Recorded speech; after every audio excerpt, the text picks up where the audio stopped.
رکھا تھا، جس کو سجدہ کرتی تھی اس کی عبادت کرتی تھی. شاید کہیں تو جانے کے بعد اس نے چادر کو اتارا اور اس خود کے اوپر ڈال دیا. چاہے پردہ ڈالا اس کے اوپر، یہی سے یوسف کو ہدایت کا موقع ملا. کہا تم نے اس کے اوپر پردہ کیوں ڈالا؟ کہا یوسف تجھے چونکہ یہ میرا خدا ہے، میں اس کو سجدہ کرتی ہوں. میری محنت نہیں کرتی کہ میں اپنے خدا کے سامنے گناہ کروں. یوسف نے کہا تیرا ایک خدا ایک پردے کے پیچھے سے دیکھ نہیں سکتا، مگر میرا خدا صاف پردوں سے دیکھ سکتا ہے. میرا خدا وہ ہے جو صاف پردوں سے دیکھ سکتا ہے. یہی سے میرا ہدایت کا موقع جناب یوسف. جناب یوسف نے اپنے آپ کو بچا لیا، مگر اپنا ہم مزاج نہ بنا سکے. دوسرا کو اب چلے گا زندہ نیچے سے زندہ میں پکڑا ایک معصوم سجدے میں ہے. حکومت فضل فاحشہ کو بلایا دربار میں، کہا لو رکھو دینا جتنا مال چاہیے تو جاؤ، چاہتے امام کو ذلیل کر دو، رسوا کرو تاکہ ہمیں قتل کرنے کا بہانہ مل جائے. اس میں مسئلہ کی طرف آتا تاکہ ہمیں قتل کرنے کا بہانہ مل جائے. جاؤ مال دے دیا، دولت دے دی، کل جا کے اس محکوم تم ذلیل و رسوا کرو، مگر جسے خدا عزت دے. دربار چلی تو خواہشات تھی، مگر جب دربار میں آئی سپاہی دروازے میں کھڑے ہو گئے. دربار میں بڑے بڑے سلاطین بادشاہ کرسیوں پر بیٹھے. فائشہ عورت دربار میں آئی، دربار سے نکل کے اس قید خانے میں آئی جہاں صاحب ایک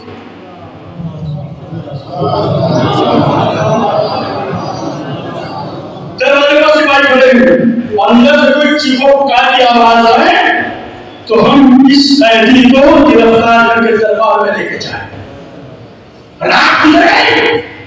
اب جو صبح ہوئی دروازہ کھولا تو مغرب تک تو ایک قیدی سجدے میں تھا، مگر جب دروازہ کھلا تو دو بھی سجدے میں. اب دو سجدے میں ہو گئے. سپاہی دروازہ کھولا، چکے کا ہارون تجھے معلوم ہے کیا ہوا؟ کہ جس عورت کو تم نے بھیجا تھا وہی عورت سجدے میں ہے. کہ جاؤ گرفتار کر کے لاؤ. ہمیں آپ کو بتاؤں گے کیسے عورت کو لے کے چلے. تقسیم دے ہوئے دربار میں لے لیا، کھڑی کر دیا گیا دربار میں. کہا تجھے بھیجا ہے اس لیے کہ امام کو ذلیل کر دیا جائے، رسوا کر دیا جائے، تاکہ ہمیں قتل کرنے کا بہانہ مل جائے. تم نے اسے پسند کر دیا. پھر دربار ہارون کی آنکھوں میں ڈال کا ہارون میں کیا بتاؤں، وہ جو قیدی ہے وہ تم جیسا نہیں ہے. وہ جو قیدی ہے وہ تم جیسا نہیں ہے. میں کیا کرتی؟ میں دائیں طرف جائیں کہ ایک آواز آ رہی تھی سبحان القدوس رب الملائکۃ والروح. میں بائیں طرف گئی، ایک آواز آئی سبحان القدوس رب الملائکۃ والروح. ہارون کیا بتاؤں، ارے صبح ہوتے اور سبھی چلے گیا آسمان تک، یہی آواز آ رہی تھی سبحان القدوس رب الملائکۃ والروح. زمین سے آسمان تک ایک ہی آواز، اور ایک آواز میں نے وہ سنی لبیک یا عبدی لبیک یا عبدی. آسمان سے آواز آ رہی تھی اے میرے بندے ہم حاضر ہیں، اے بندے ہم حاضر ہیں. تو تو کیسا نہیں ہے. میں نے یہاں تک بڑی سنی اور آپ نے سنی. ایک ہے جو زندانی مصر میں تھا یوسف، اس نے اپنی عصمت کو بچا لیا، مگر زلیخا کو حرمزاد نہ بنا سکا. وہ نبی تھا جو اپنی عصمت کو بچایا، اور یہ امام ہے جس نے اپنی عصمت کو بھی بچایا اور فاحشہ عورت کو توبہ کرنے کے بعد. یہی وجہ ہے میرے عزیز و امام جب مدینے سے چلے تین کہہ کے چلے چلو تاکہ خدا کو پہچانو کہ خدا کون ہے. وَقَضَىٰ رَبُّكَ أَلَّا تَعْبُدُوا إِلَّا إِيَّاهُ. تو ہر کسی کی عبادت نہ کرنا، بس خدا کی عبادت کرنا، کسی کے سامنے سر نہ جھکانا. امام حسین نے مدینے سے نکلتے وقت اور کربلا سے پہنچنے سے پہلے یہی تو جملہ کہا تھا الناس غریب الدنیا والدین واللعب والعمل سنتہم. لوگ دنیا کے غلام نے دین پر کس زبان کا چٹا ہے, زبان کا چٹا ہے یا دین, ورنہ یہ انسان دنیا کا غلام ہے. خدا کب کہتا ہے کہ تم غلام نہ بنو؟ خدا تو کہتا ہے کہ تم غلام بنو. اگر اس کے الناس غریب الدنیا, لوگ دنیا کے غلام ہیں. مولا کے کہنے کا مطلب یہ تھا کہ دنیا کے غلام نہ بنو, خدا کے غلام بنو. کسی کے سامنے سر نہ جھکانا, اپنے رب کے سامنے سر جھکانا, اس کے غلام بن کر کے رہو. یہ میرے مولا دنیا کے غلام بن جائیں گے تو کیا ہوگا, اور خدا کے غلام بن جائیں گے تو کیا ہوگا. سنو, اگر دنیا کے غلام بنو گے تو سر کو جھکا کے چلو گے, خدا کے غلام بنو گے تو سر کو اٹھا کے چلو گے. اشارات ہے میرے محمد.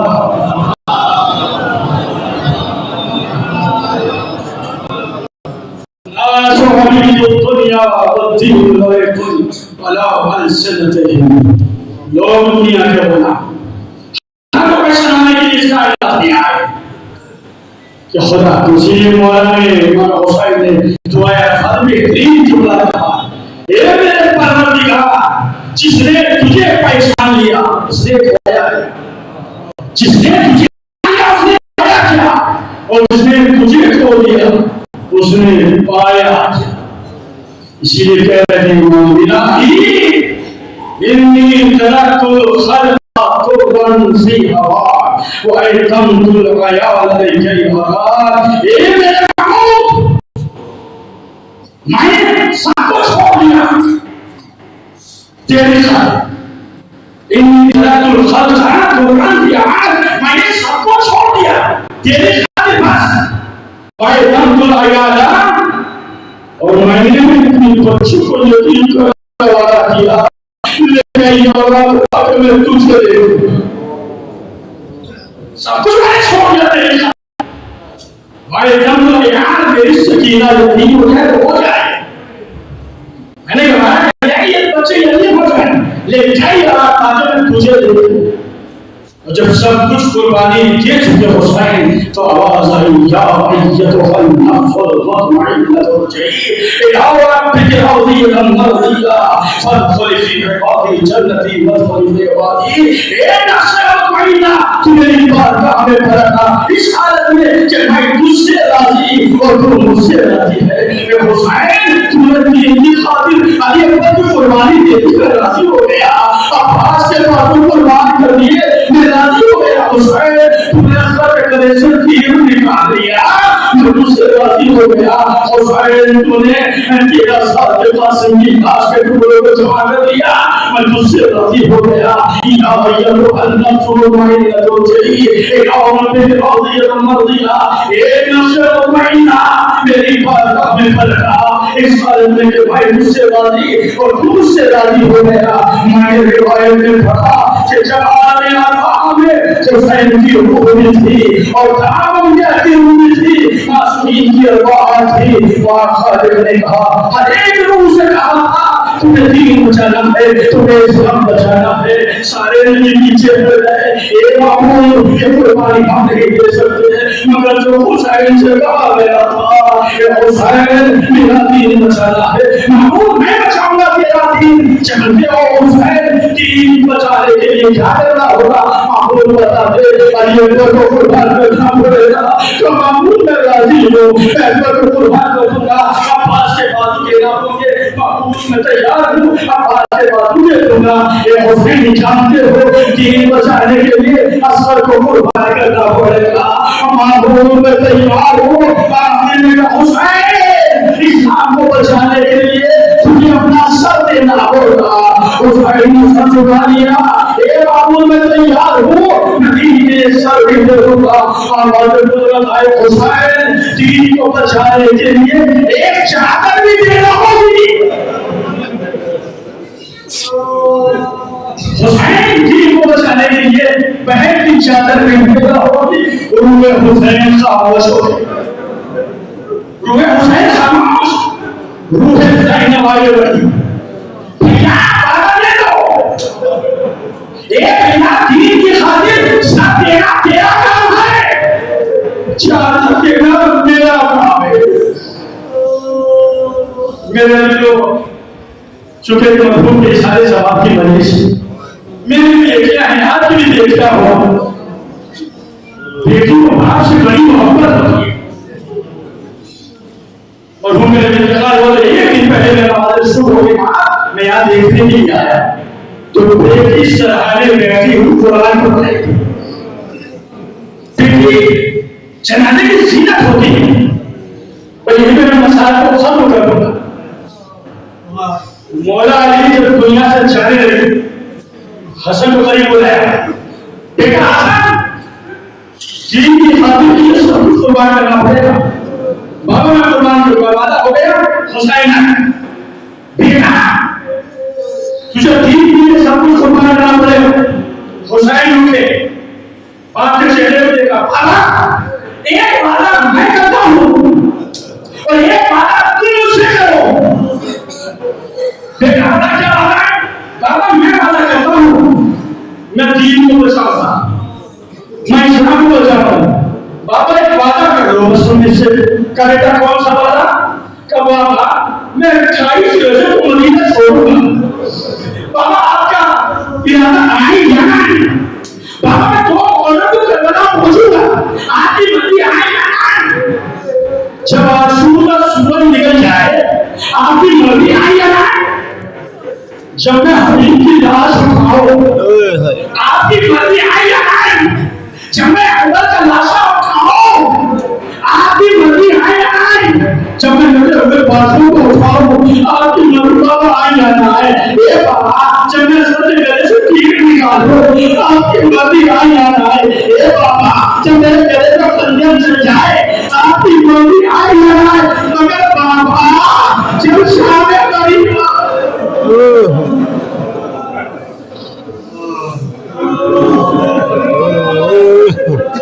آج میری بہن تنہا رہ جائے، بابا میری بہن کو نہ بھول جانا. شام قریب کیا تنہا بیٹا میں علی بابا کرتا میں ہم نشا قریب ہوں. حسین گئے، حسین کو بلا بیٹی ہے شریفہ ظاہر چلی اور جا کے اپنے سر کو صحیح کے سینے پر رکھ دیا. لیکن میری بابا سے آخری وقت ہے نا بیٹیاں نکل جاتی ہیں اپنے باپ کے سینے سے نکل گئی اور عائشہ سے بھائی نے کہا میں سنا بیٹی تیرا باپ کائنات کا مشکل کشا ہے. بیٹی اگر تجھ پر کوئی مصیبت آ جائے بیٹی مجھے بلا میرا میں کوئی بات کو آؤں گا، میں تیری مدد کو آؤں گا. علامہ تشریف فرمائے میرے دادا کو مدینے سے لے کے کربلا لا کر زینب نے اپنے بابا کو لاؤں گا. زینب نے بتا دیا ہوا کربلا میں آئی زینب مگر اپنے باپ کو نہ بولا.